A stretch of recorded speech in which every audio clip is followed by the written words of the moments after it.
करेंगे क्लास 9 के एक्सरसाइज 1.3 का क्वेश्चन नंबर फर्स्ट हमारे पास क्या है, right the following in decimal form and share that what kind of decimal expansion each has. हमें 3-4 पॉइंट दे रखे, हमें बताना है इनको, मतलब सबसे पहले डेसिमल फॉर्म में लिखना है और कौन से डेसिमल एक्सपेंशन में टर्मिनेटिंग है या नॉन टर्मिनेटिंग रिपीटिंग है। ठीक है, हमें बताना है। सबसे पहले हमारे पास क्या 36/100। ठीक है, मतलब जो 36 है 100 डिवाइडेड बाय 36, हमें ऐसा करना है। सो स्टूडेंट्स, इधर की हमारे पास 3 डिजिट है, इधर की हमारे पास 2 डिजिट है, तो हम सबसे पहले एक पॉइंट लगाते हैं।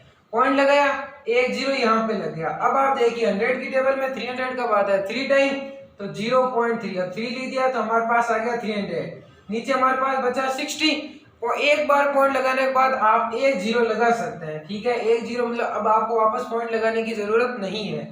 सो ये हमारे पास 600 हो गया। वो कितने टाइम आता है, 6 जा 100 की टेबल में 600 कब आता है, 6 जा तो हमारे पास 0, तो हमारे पास कितना आ गया 0.36। कितना आ गया स्टूडेंट्स, 0.36।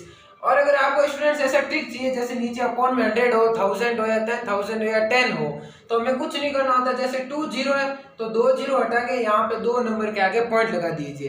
ठीक है, जैसे इधर हो जाता 36/10, अगर एक जीरो आता तो एक नंबर के आगे पॉइंट लगा देते, और अगर 36/100 है तो ये 2 जीरो काट के एक पॉइंट लगा देते, मतलब 2 नंबर के आगे पॉइंट लगा देते। और अगर आप ऐसे डिवाइड करेंगे तो भी आंसर तो सेम आना ही है, लेकिन इससे हमारा फास्ट आंसर आ जाता है और इजी आंसर आता है। सो स्टूडेंट्स, अब हम देखते हैं सेकंड पॉइंट हमारे पास क्या है, 1/11।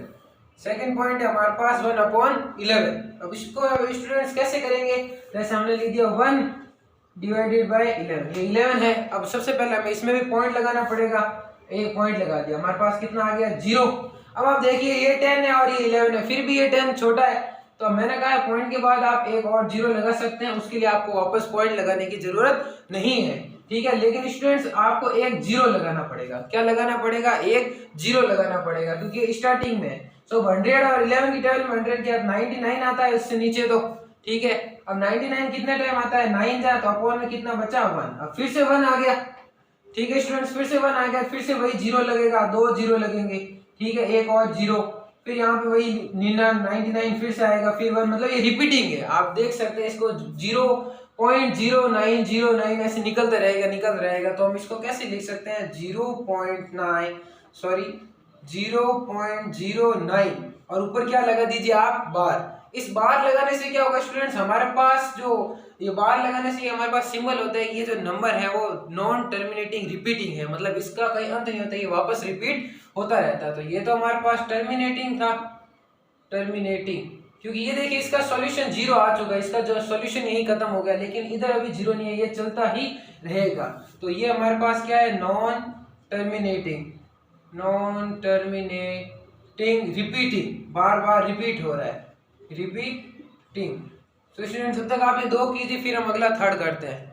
स्टूडेंट्स अब हम देखते हैं थर्ड पार्ट और फोर्थ पार्ट। थर्ड पार्ट हमारे पास क्या है, 1/8/4, मतलब ये हमें मिक्स्ड फ्रैक्शन में दे रखा है। हमें सबसे पहले इसको प्रॉपर फ्रैक्शन में लिखना है। सो कैसे लिखते हैं, सबसे पहले इन दोनों का मल्टीप्लाई करेंगे, इन दोनों का मल्टीप्लाई, जो भी हमारे पास रिजल्ट आएगा उसको 1 के साथ ऐड कर लेंगे। ये लिखने का तरीका होता है, आपको पता होता है अच्छी बात है, नहीं पता हो तो मैंने बता दिया है। तो 8/4 हमारे पास कितना हो जाएगा, 32 प्लस 1 हमारे पास हो गया ये 33/8। अब हमें इसे डिवाइड करके देखना है कि टर्मिनेटिंग है या नॉन टर्मिनेटिंग। तो 33 और ये 8, ठीक है सही है।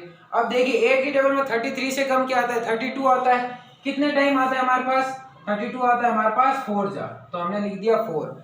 अब देखिए हमारे पास नीचे क्या बचा 1, अब 1 बच गया तो हमने एक पॉइंट लगा दिया, पॉइंट लगाने से हमारे पास इधर आ गया 0। अब देखिए 10 से छोटा क्या 8 है, 1 टाइम, तो हमने लिख दिया 4.1 और इधर लिख दिया 8, नीचे बच गया 2। तो मैंने आपको कहा स्टूडेंट्स एक बार पॉइंट लगाने के बाद आप एक जीरो लगा सकते हैं, उसके लिए आपको वापस पॉइंट लगाने की जरूरत नहीं पड़ेगी। सो 20 आ गया, 20 से छोटा 8 की टेबल में क्या 16 कितने टाइम है, सेकंड टाइम। ठीक है, 8 दूजा कितना होता है हमारे पास 16, नीचे कितना बचा हमारे पास 4। अब 4 में भी आप एक जीरो लगा सकते हैं, बिना पॉइंट बिना जीरो के लगा सकते हैं। अब 40 कितना होता है, 8 5 से कितना होता है 40, सो सीधा सीधा लिख दीजिए 5 और ये 40 और ये हमारे पास रिमाइंडर आ गया 0। रिमाइंडर 0 आने पर हमें फिक्स पता है कि ये क्या हमारे पास टर्मिनेटिंग। सो हमारे पास क्या आ गया 4.125 और ये हो गया हमारे पास टर्मिनेटिंग।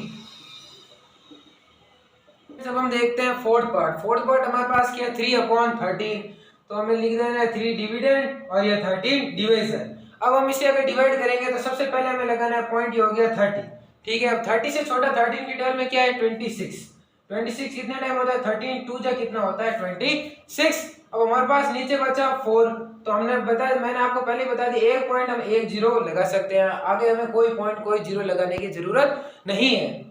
सो स्टूडेंट्स अब 40 से छोटा 13 के टेबल में क्या आता है 3 जा आता है हमारे पास 39, हमने लिख दिया 39 और ये 1, ये कितना हो गया 3 जा, ठीक है। अब हमारे पास 1 बचा, 1 के पीछे हमने एक जीरो लगा दिया, इधर कोई चेंजमेंट नहीं आया, लेकिन हमें एक और जीरो की जरूरत है क्योंकि 10 13 से छोटा है। जब हम 2 जीरो लगा देंगे तो हमें इधर एक जीरो लगाना पड़ेगा, ठीक है। अभी तक सिर्फ हमें एक जीरो लगाना था, 4 के पीछे एक जीरो लगा दिया, 1 के पीछे एक जीरो लगा दिया चलेगा, लेकिन एक और अगर एक्स्ट्रा जीरो लगाना है तो ऊपर भी जीरो लिखना पड़ेगा। अभी हमारे पास हो गया 100, तो 100 से छोटा हमारे पास क्या होगा, हमारे पास होगा 7 जा, कितना होगा 13 7 जा हमारे पास कितना होता है, जैसे आप देखिए 13 7 जा 91, 13 7 जा हमारे पास होगा 91।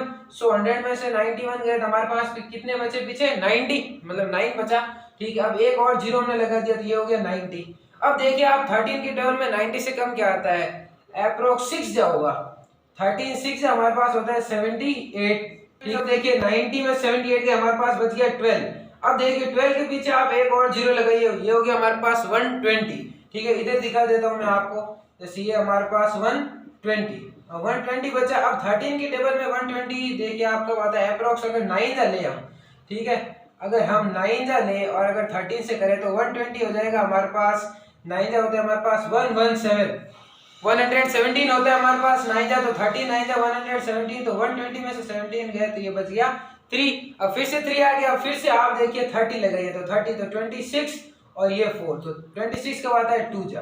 तो आप बच्चों देखिए अब जैसे इधर ये 6 है, ठीक है, अब ये 9 यहाँ पे आ गया 9, ये फिर से 2, ये देखिए 2 से स्टार्ट हुआ था फिर से 2 आ रहा है, मतलब ये वापस रिपीट होने जा रहा है नंबर, लेकिन इसका एंड नहीं हुआ। जब एक नंबर वापस रिपीट हो जाता है मतलब वो रिपीटिंग होता है और नॉन टर्मिनेटिंग होता है। तो हमारे पास ये कितना आ गया था 0.2307692, ठीक है, ये 2 मत लिखिए आप, ऊपर बार लगा दीजिए, बार लगा दिया। और अब ये हमारे पास क्या है नॉन टर्मिनेटिंग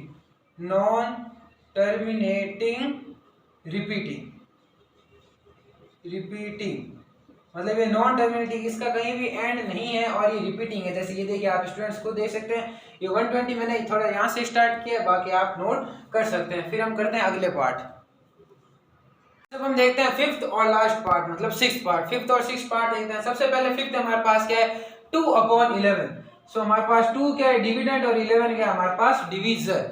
सो अब हम इसको करेंगे, सबसे पहले पॉइंट लगाया हमने, जीरो लगाया। अब 20, 11 की टेबल में 20 छोटा क्या आता है 11 ही आता है, 1 जा, ये लिख दिया हमने 1 जा, पीछे बचा हमारे पास 9। अब 9 के पीछे हमने क्या लगा दिया एक जीरो। अब 90 से कम 11 की टेबल में क्या आता है 88, और 88 कितने टाइम आता है 8 टाइम, तो ये हो गया हमारे पास 8 टाइम। नीचे कितना बचा हमारे पास 2, ये फिर से 2 आ गया। अब 2 के पीछे एक और जीरो लगाया, फिर से हमारे पास 11 आ गया, तो ये फिर से हमारे पास 1 आ गया। अगर हम आगे आगे सॉल्व करते रहेंगे तो ये फिर से वही आएगा 18 यही चलता रहेगा। सो स्टूडेंट्स बस हमें यहाँ तक जब से मतलब ये 1 है ये फिर से रिपीट होना स्टार्ट हो तब तक आंसर लिखना है और लिख देना है नॉन टर्मिनेटिंग। ये हमारे पास है नॉन टर्मिनेटिंग रिपीटिंग, बार बार रिपीट हो रहा है, ठीक है, और इसका कहीं भी एंड नहीं, 18 चलता ही रहेगा। अब हम देखते हैं लास्ट पार्ट हमारे पास क्या 329 डिवाइडेड बाय 400, तो हमने लिख दिया 329 डिवाइडेड बाय 400। अब हमने एक पॉइंट लगाया, पीछे बच गया हमारा मतलब पीछे लग गया एक जीरो, तो 3290। अब इससे छोटा 400 की टेबल में कब आता है, मतलब कौन सा नंबर आता है, तो स्टूडेंट्स हमारे पास आएगा 3200। कितने टाइम आएगा 8 टाइम, मतलब 400 से आप 8 को मल्टीप्लाई कीजिए, हमारे पास आएगा 3200। तो नीचे हमारे पास बचा 90, तो 90 हम एक जीरो लगा सकते हैं एक बार पॉइंट लगाने के बाद। अब 400 में 900 से छोटा क्या आएगा 800, कितना आएगा 2 टाइम, तो हमने लिख दिया 800। नीचे हमारे पास क्या बचा 100, एक जीरो हम और लगा सकते हैं, तो हमारे पास क्या आ गया 1000। फिर अब भी देखिए हमारे पास 2 जा, मतलब 400 2 जा कितना आ जाएगा 800 ही 1000 से छोटा बच रहा है, तो हमारे पास फिर से हमारे पास बच गया 200 बचा। अब आप देखिए एक जीरो लगा सकते हैं हम, जैसे हमने एक बार एक पॉइंट लगा दिया एक और जीरो लगा सकते हैं। अब 2405 जा कितना होता है हमारे पास 2000 होता है। ठीक है, तो हमने लिख दिया 5 और ये लिख दिया 2000। तो ये हमारे पास रिमाइंडर कितना बच गया 0। सो हमारे पास इसका आंसर क्या आ गया 0.8225 और ये हमारे पास हो गया टर्मिनेटिंग। तो स्टूडेंट्स ऐसे क्वेश्चन बहुत ही इजी और इजी वे में हमें कर सकते हैं। हमें सिर्फ और सिर्फ डिवाइड करके देखना है। अगर वही नंबर वापस रिपीट हो रहा है तो वो नॉन टर्मिनेटिंग और रिपीटिंग है, और अगर उनका कहीं ना कहीं एंड हो रहा है मतलब रिमाइंडर 0 आ रहा है तो वो टर्मिनेटिंग है। तो